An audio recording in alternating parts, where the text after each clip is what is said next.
Hi, this is 5 Minute Theology. I'm Ryan Gupta, and today we will be discussing the miracle of Jesus turning water into wine, Jesus' first recorded miracle.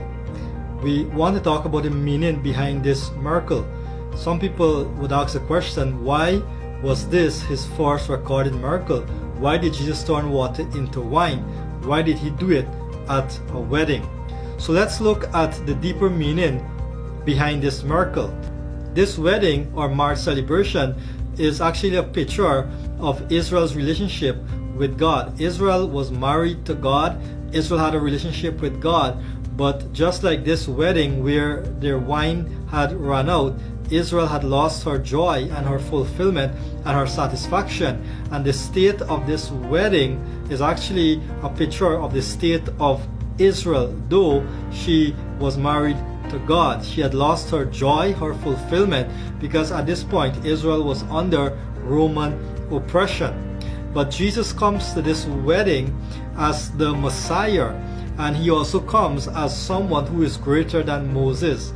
So the next thing John wants us to see in this miracle is that the Messiah come, and the Messiah is greater than Moses. Some of the things that Jesus will do in this wedding is actually a contrast to what Moses did in the Old Testament, and Jesus will show that he is greater than Moses, and he has a greater ministry than Moses, and he has a greater message than Moses. So the water in this wedding is actually a picture of the old covenant, and the wine in this wedding is a picture of the new covenant. And turning water into wine is a picture of Jesus bringing an end to the old covenant and bringing us into the new covenant.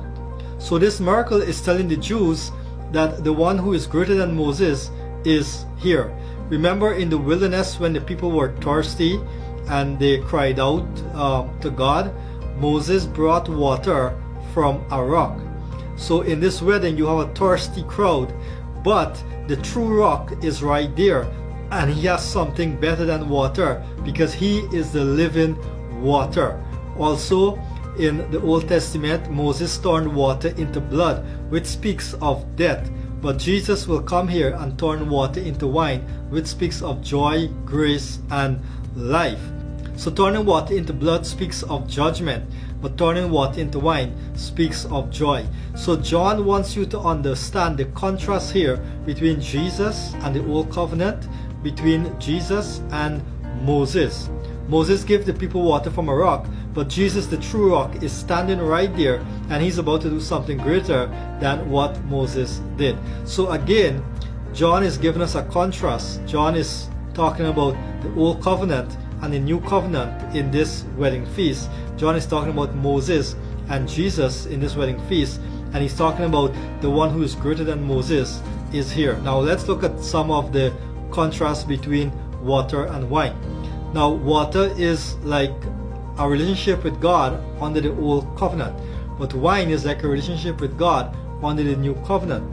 Remember, the water came after the wine. Jesus told the servants, fill the water jars with water. So water was first, and then wine came. The Old Covenant was first, and then the New Covenant came. Also the wine came from the water, like the New Covenant now comes from the Old Covenant. So what is this miracle all about?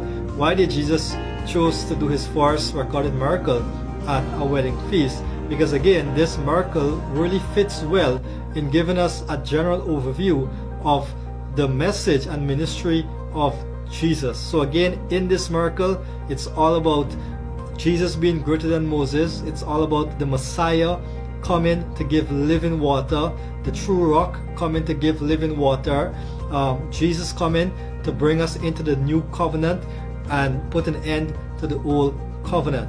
So this is what this miracle is all about.